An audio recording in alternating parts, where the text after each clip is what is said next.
अस्सलाम वालेकुम या अली मदद। ये मुख्तसर कहानिया नंढड़ी कहानिया मुख्तसर हिकिड़ी तौंकर जी कहानी आहे। तौंकर जा बेड़ा पार आहिनि इंशाअल्लाह। ये तौंकर हिकिड़ी गरीब शख्स जी तौंकर जी कहानी आहे। हिकु गरीब शख्स हो, ॾाढो कमाईंदो, लोड़ींदो, हेॾों जो होॾे होॾों जो होॾे, पर हिन जी पूरी न पवंदी। ॾींहुं राति परेशान रहंदो। हिकु पासो पूरो करे त ॿियो पूरो थिए ई कोन। जेतिरो कमाए करे लोड़े महिनत करे पोइ बि माना मक़सद निभाग हिन जे घर तमामु घणो हो, हिन जी पूरी न पवंदी हुई। हिकिड़ी ॾींहुं राति जो चई घर वारी खे, हे मुंहिंजी घर वारी हिकिड़ी ॻाल्हि ॿुध, हुनजी मुंहिंजा ॻाल्हि कर। चई त हाणे ॻाल्हि इहा आहे, ख़बर कुल ख़ैर सुबुह जो इनशाअल्लाह निभाग खे घरों कढणो आहे। हिन निभाग जी वजह सां न पूरी थी पए न कुझु। हिकिड़ो हिसाब किताब पूरो था कयूं, ॿियो अॻे खुटो पियो आहे। कमाया बि ॾाढो थियो, लोड़िया बि ॾाढो थियो, परेशान बि रहूं था। हुनजे घर वारे चयो जीअं मियां जीअं तुंहिंजी मर्ज़ी। ॾींहुं ख़ुदा जो थियो, राति गुज़री। ग़रीब शख़्स चयो घर वारी खे, ॿाहिरि दर खां टोकरो ॾिनईं, टोकरो हीअं बि ऊंधो करे बीहो, पासीरो करे बीहो त मां निभाग खे न टोकरे में बंदि कयां। ख़ुदा जी कुदरत आहे। हिन छा कयो, कमरे खां वठी झाड़ू फेराईंदो आयो, हर पासे फेराईंदो आयो, हर पासे फेराईंदो आयो, सिधो टोकरे वटि पहुतो। तकड़ में चई टोकरो सिधो कर। निभाग हिन में अची विया। टोकरो सिधो करे मथां ॾेई छॾियईं चादर। चादर सां ॿधी टोकरे खे चादर सां ॿधी कयईं, सिधो रुख कयईं। बादशाह जी बादशाही ॾे हलंदो आयो, मंज़िलूं मारींदो आयो। टोकरो हुनजे मथे ते खयूं थो अचे, मथां चादर सां बंदि आहे, ॿधल आहे। मंज़िलूं मारींदो हलंदो हलंदो, मंज़िलूं मारींदो पंधु कंदो अची बादशाही में पहुतो। बादशाह खे चयईं अस्सलाम वालेकुम। बादशाह जो वालेकुम सलाम। ग़रीब शख़्स केरु आहे, किथां आयो आहे? जॾहिं मां परे खां आयो आहियां, मंज़िलूं मारींदो आयो आहियां, तव्हां सां हिकिड़ो सौदो करिणो आहे। बादशाह जो जी हुकुम, सौदो कर। ॿुधा ग़रीब शख़्स कहिड़ो सौदो करिणो अथई मूंसां? बादशाह खे न चयो साईं मां हे टोकरो भरे आयो आहे निभाग जो, हे हिते ख़ाली कयो, मूंखे मिल्कियत जो दौलत जो टोकरो भरे ॾियो। इहा ॻाल्हि ॿुधी कमदार कारा वज़ीर उथी पिया कावड़ में।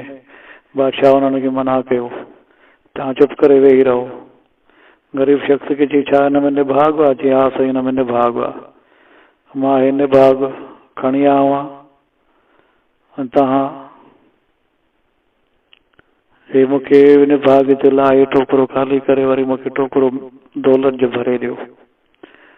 बादशाह हुकुम कयो वज़ीरनि खे, नौकरनि खे, त बाबा हे टोकरो हिते ख़ाली करे थो, तव्हां हिनखे मिल्कियत जो टोकरो दौलत जो भरे ॾियोसि, खणी वञे।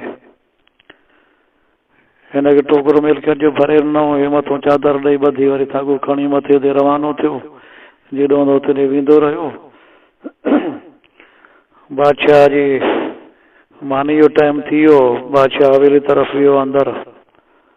जेॾी महिल अंदरि ॿाहिरि दर खां टपे पियो, ॾिठईं त हिकु सुहिणो जवान आहे जेको निकितो अचे थो मुंहिंजी हवेली मां। दर खां टकरियसि अंदरि ई हिन जी ॿाह में हथु विधईं। बादशाह पुछो हुन खां तूं केरु हुई? हिन वराणियो त मां तुंहिंजो भाॻ आहियां जेको सुहिणो जवान हुयो। चई काॾे थो वञी? चई तो निभाग जो वतो आहे, हिन करे मां तुंहिंजो घर छॾी वञा थो, तोखे बि छॾी वञा थो। बादशाह ने ॿाह मां हथु कढी चई वञ। वञी थो त वञ। वरी चंद कदम ॿ टे अॻिते हलियो बादशाह। बादशाह सलामत हलियो, वरी ॾिसे हिकिड़ी सुहिणी जवान छोकिरी पई थी अचे। वरी हुनखे ॿाह में हथु विधईं। चई तूं केरु? हुन चयसि मां तुंहिंजी साइट आहियां। चई काॾे थी वञे? चई तोखे छॾियूं थी वञा, तूं निभाग जो वतो आहे। चई तूं बि वञी थी? चई हा मां बि वञा थी। बादशाह हुन जी ॿाह मां हथु कढियो, चयईसि वञ। उहा दर खां ॿाहिरि निकिती। वरी चंद कदम अॻिते हलियो बादशाह। वरी ॾिसे ॿी सुहिणी जवान छोकिरी अचे पई थी। वरी हुनखे ॿाह में हथु विधईं। चई तूं केरु?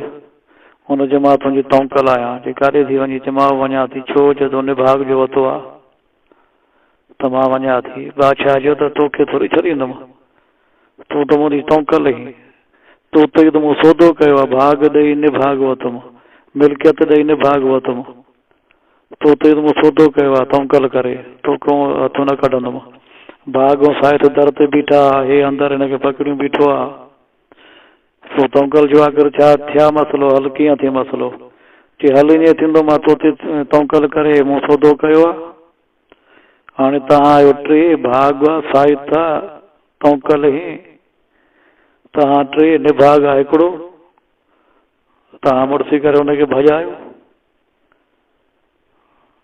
मजबूरन भाग बि मोटी आयो साहित बि मोटी आई हे टे थी विया निभाग हिकिड़ो हुनखे तोड़ाए कढी भॼाए छॾियऊं सो इहा आई तौंकल जी ॻाल्हि सो को बि कमु तौंकल जा बेड़ा पार आहिनि इनशाला करे तौंकल करे को बि कमु कबो इनशाला बेड़ा पार थींदा हीअ हिकु बादशाह जी ऐं ग़रीब जी तौंकल जी ॻाल्हि कहाणी त तौंकल अहिड़ी शइ आहे तौंकल जा बेड़ा पार आहिनि हूंदा ऐं इनशाला हूंदा रहंदा इहा ई कहाणी बादशाह ग़रीब ऐं तौंकल जी अस्सलाम वालेकुम या अली मदद ज़ुल्फ़कार अली गोपांग दरबेलो।